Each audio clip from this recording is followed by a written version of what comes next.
today the president was at a conference, or Mr. De Silva was also there. He also mentioned that he's going to bring legislation to make sure women participate more. But in my opinion, that's good. It's better than nothing. But unless we all change our attitude towards women, including women, it's not going to be easy. So just to give you some statistics, we know over the years, education has improved and girls have equal access to education. We can see it even in our pass-out rates. Women do pass out more than men, even in the universities and all higher education systems. But in spite of that, women, as we all know, and in spite of having 52% of our population, women are only about 30 to 35% of our labor force. So even if I say it's equal opportunity for girls to go to school, I think all of us know if we are coming from a marginalized family and there's limited resources available and there's a girl and a boy, and that amount money has to be decided as to who is to go to university. I don't have to tell you who's going to get the money, right? It's the boy who's going to get it. No matter how smart the girl is, the parents are going to think, this is the one who's going to get married, have kids, and take care of us when we are old.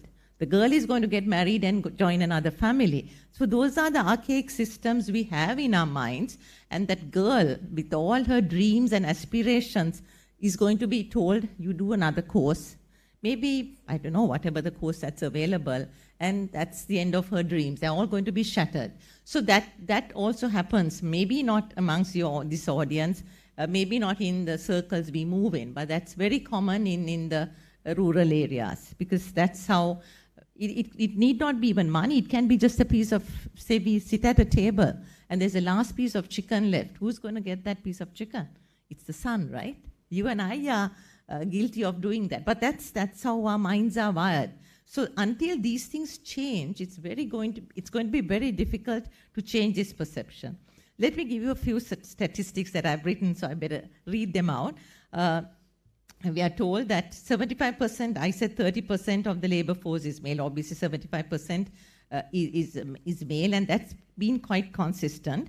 Then, apparently, in politics, it's really a shame, because she mentioned about 1/3. We have only 5.3% in our, Lini is also there, but that's the way it is, unfortunately.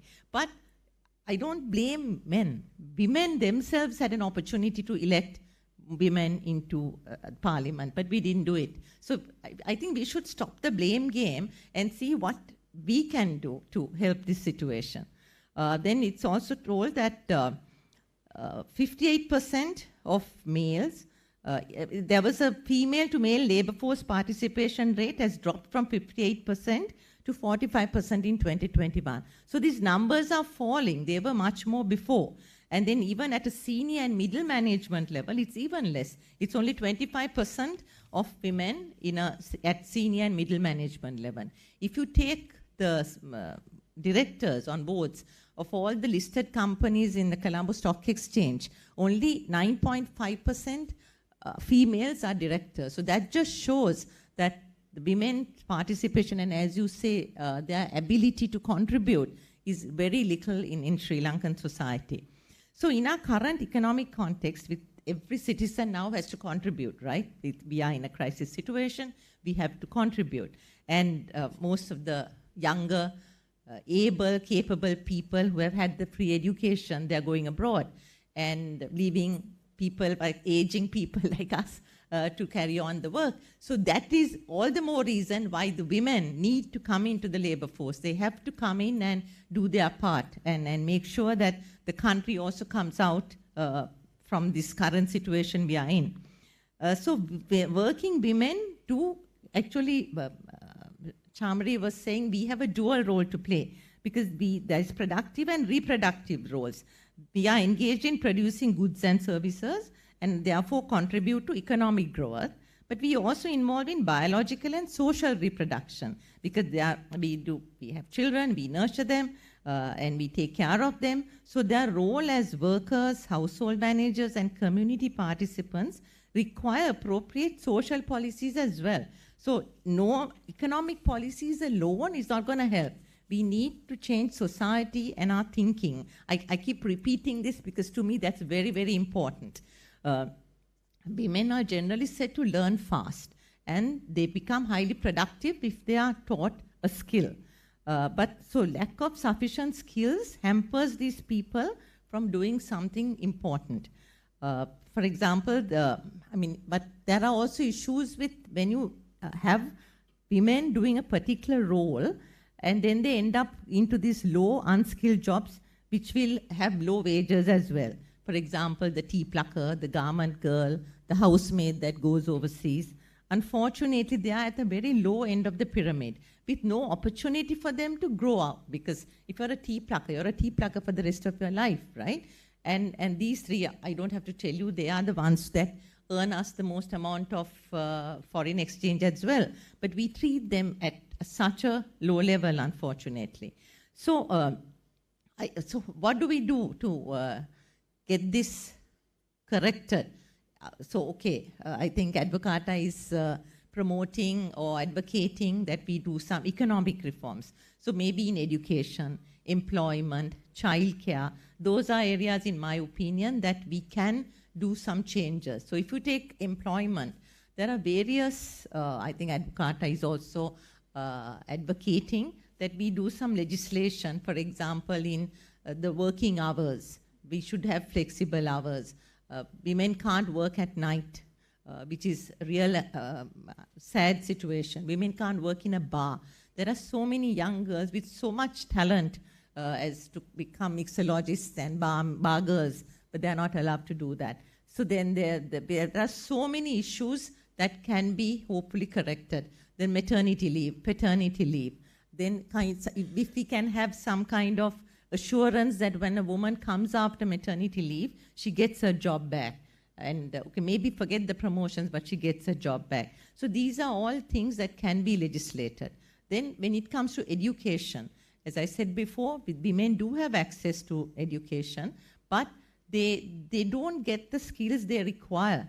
For example, the science, technology, engineering, math are not taught to girls, or even if it is, they're not really encouraged to do it because they're taught that kind of work is not good for you, or there's not enough scope. So even parents don't encourage that. And without technology in today's world, I mean, there is no future, right? I mean, we need to have that grounding, that we need to have those basic skills so that we can forge ahead in our lives. So we need to encourage parents. As parents, we need to encourage our daughters to follow those streams of study.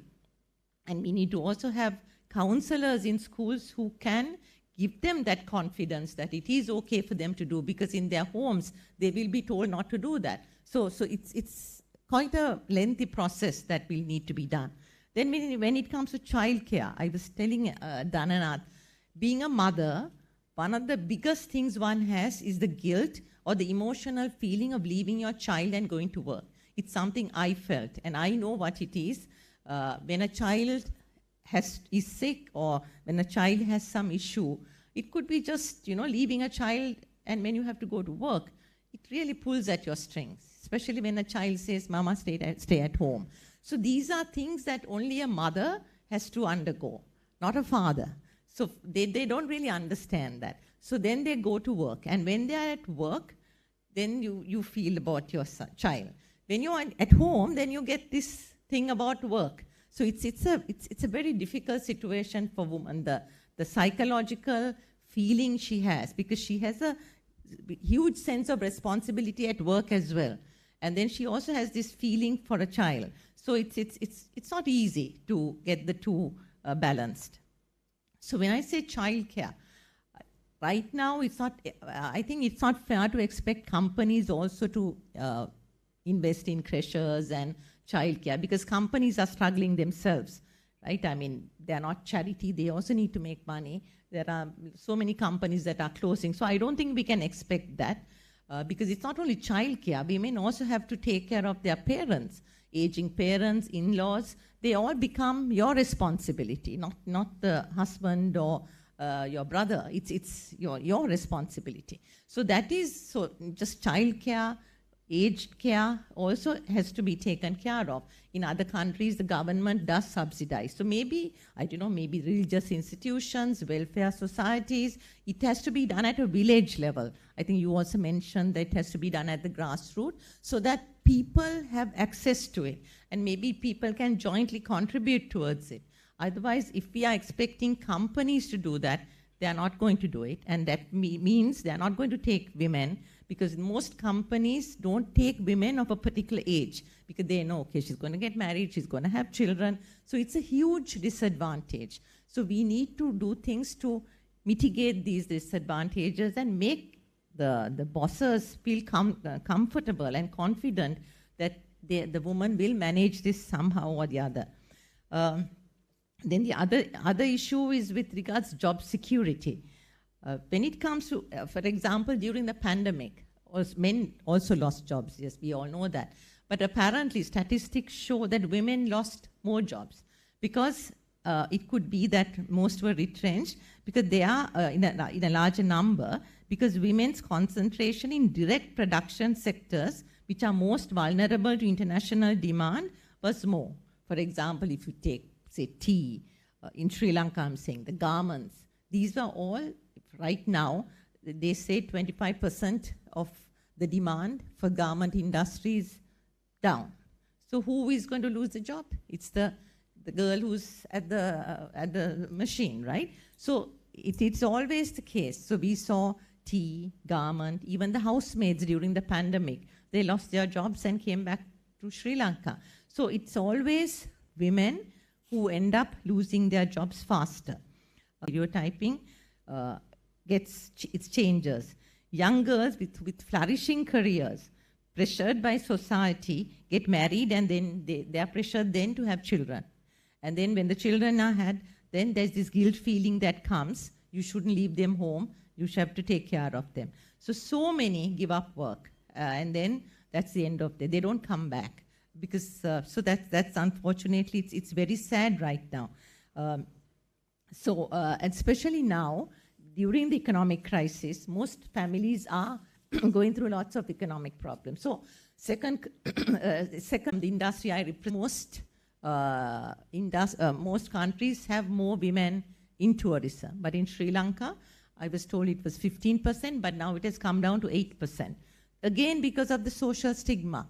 The fact of working in a hotel or working in a spa is unheard of. I mean, most mothers would not want their sons to marry somebody who is working in a hotel, because that's the kind of perception we have. So until we change that and until we realize that the dignity of a job, not whatever you're doing, it's going to be tough, because women are natural caregivers.